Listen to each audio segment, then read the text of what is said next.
प्रधानमंत्री नरेंद्र मोदी एक बार फिर चुनाव के बीच साधना करने जा रहे हैं। वो कन्याकुमारी पहुंचकर विवेकानंद रॉक मेमोरियल में ध्यान करेंगे। इसको लेकर सियासत भी तेज हो गई है। विपक्षी सवाल पूछ रहे हैं कि आखिर पीएम मोदी चुनाव के बीच ध्यान में क्यों चले जाते हैं।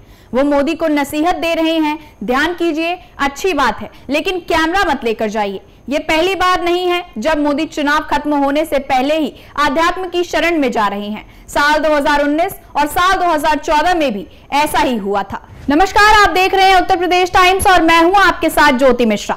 देश भर में चल रहे लोकसभा चुनाव अपने आखिरी दौर में है। इस बीच प्रधानमंत्री नरेंद्र मोदी कन्याकुमारी में समुद्र के बीचों बीच साधना में लीन होंगे। रिपोर्ट्स की माने तो जिस वक्त देश में लोकसभा चुनाव के अंतिम चरण की वोटिंग हो रही होगी, उस वक्त पीएम मोदी साधना में लीन होंगे।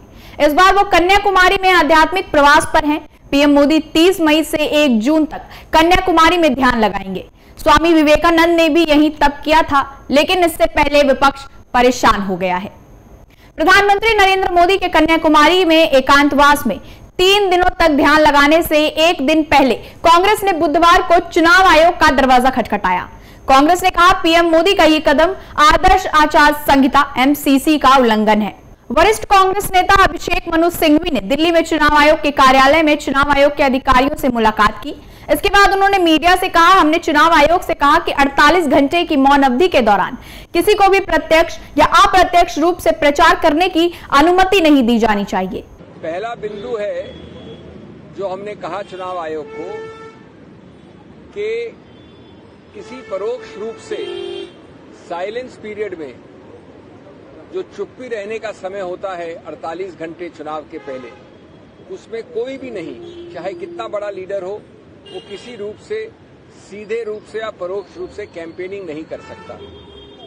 हमें कोई आपत्ति नहीं है, कोई व्यक्ति, कोई लीडर कुछ भी करे, मौन व्रत रखे या कैंपेन करे, लेकिन वो साइलेंस पीरियड में इनडायरेक्ट कैंपेनिंग नहीं होनी चाहिए। हमने 2 बड़े सरल बिंदु रखे हैं चुनाव आयोग के सामने।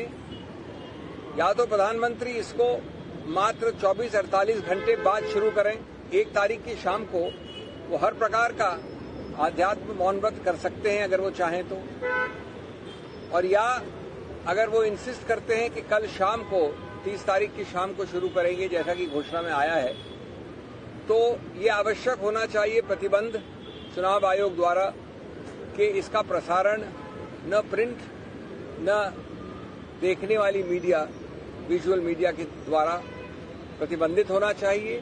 पीएम मोदी की साधना को लेकर एक के बाद एक सियासी पलटवार जारी है। इतना ही नहीं, टीएमसी नेता महुआ मोइत्रा ने तो प्रधानमंत्री मोदी को नसीहत तक दे डाली। उन्होंने कहा पीएम के बायोलॉजिकल माता पिता नहीं हैं, वो देवीय हैं, उन्हें ध्यान करना चाहिए। 4 जून के बाद उन्हें ध्यान करने की ज्यादा जरूरत पड़ेगी। उम्मीद है कि कुछ समय वो वही रहें। सुना है कि जहां पर विवेकानंद जी कभी मेडिटेशन किए थे, वहीं पर हमारे देश के प्रधानमंत्री जी मेडिटेशन करने जा रहे हैं।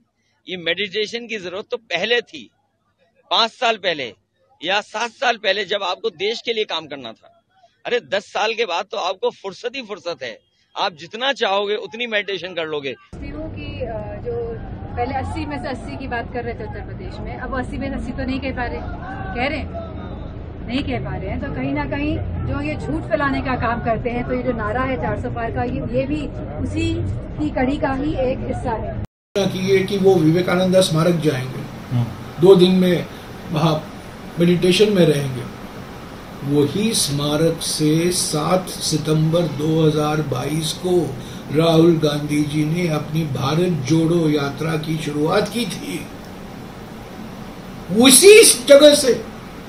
और कल प्रधानमंत्री वहां जा रहे हैं और बैठेंगे मेडिटेशन में।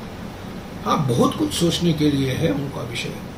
4 तारीख के बाद में मैं क्या करूंगा, गांधीनगर में रहूंगा कि अहमदाबाद में रहूंगा, कहाँ रहूंगा, मेरे खिलाफ जेपीसी की जांच जो होगी अडानी को लेकर। हालांकि ये कोई पहला मौका नहीं है कि जब पीएम मोदी का ध्यान के साथ जुड़ाव सामने आया है।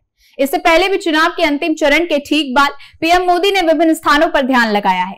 केदारनाथ में पीएम मोदी के ध्यान लगाने की तस्वीर अब भी सोशल मीडिया पर मौजूद है।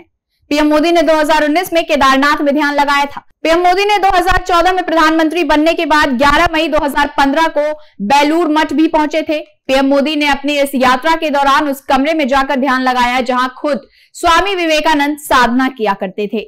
2014 में कहां गए थे पीएम मोदी? 2014 में चुनाव प्रचार समाप्त होने के बाद पीएम मोदी ने छत्रपति शिवाजी महाराज के उस प्रतापगढ़ का दौरा किया था जहां शिवाजी ने अपने बागनक से आताई अफजल खान का पेट फाड़ दिया था। कभी ऊंचे पहाड़ों की खामोशी, कभी समंदर की लहरों का शोर, तो कभी ऐतिहासिक महत्व के किले पीएम मोदी के लिए सामाजिक संदेश की तरह से प्रतीक बनते हैं। प्रतापगढ़ का दौरा काफी चर्चा में रहा था। 2019 में केदारनाथ गुफा गए थे पीएम मोदी। पीएम मोदी का केदारनाथ से करीब 5 दशक से भी ज्यादा पुराना जुड़ाव है। साल 1968 में पीएम मोदी वडनगर से आध्यात्म की तलाश में कोलकाता के लिए निकले थे। बाद में वो भी विभिन्न जगहों की यात्रा करते हुए केदारनाथ से 3 किलोमीटर दूर गरुड़ चट्टी पहुंचे थे। वहां पर पीएम मोदी ने करीब 1.5 महीने तक साधना की थी। लोकसभा चुनाव 2019 का प्रचार समाप्त होते ही प्रधानमंत्री मोदी एक बार फिर केदारनाथ पहुंचे और वहां एक गुफा में ध्यान लगाया था। उसके बाद इस गुफा ने दुनिया भर में सुर्खियां बटोरी थी।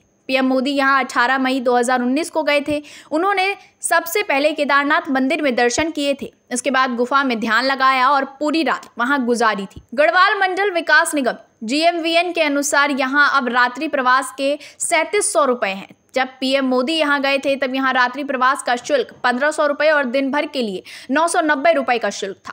समुद्री तल के 12,000 फीट की ऊंचाई पर मौजूद इस गुफा में वाईफाई, फोन और बेड का भी इंतजाम है। यही कारण रहा था कि प्रधानमंत्री के जाने के बाद ये काफी चर्चा में आ गई थी। गुफा में ध्यान लगाते प्रधानमंत्री की तस्वीरें सोशल मीडिया पर भी काफी ज्यादा वायरल हुई थी। 2024 में पीएम मोदी ने कन्याकुमारी को ही क्यों चुना? वहीं इस बार लोकसभा चुनाव 2024 में तीसरी बार प्रधानमंत्री नरेंद्र मोदी तमिलनाडु के कन्याकुमारी में ध्यान लगाएंगे। पीएम 30 मई को कन्याकुमारी पहुंचेंगे और 1 जून तक वहीं रहेंगे। कन्याकुमारी में महासागर के बीच उभरी विशाल चट्टान पर आसीन होकर ध्यान लगाएंगे। विवेकानंद रॉक मेमोरियल वही जगह है जहां 132 साल पहले स्वामी विवेकानंद तैर कर पहुंचे थे और उन्होंने 3 दिन तक ध्यान लगाया था। स्वामी जी 25, 26 और 27 दिसंबर 1892 को यहाँ तप करने पहुंचे थे। इस शिला का स्वामी विवेकानंद के जीवन पर बड़ा प्रभाव पड़ा। देश भर में घूमने के बाद वो यहीं पहुंचे और 3 दिनों तक तपस्या की और विकसित भारत का सपना देखा। उसे स्थान पर ध्यान करना स्वामी विवेकानंद के विकसित भारत के दृष्टिकोण को जीवन में लाने के लिए पीएम मोदी की प्रतिबद्धता को दर्शाता है। फिलहाल इस खबर में इतना ही। यूपी से जुड़ी तमाम बड़ी खबरों के लिए देखते रहिए उत्तर प्रदेश टाइम्स। धन्यवाद।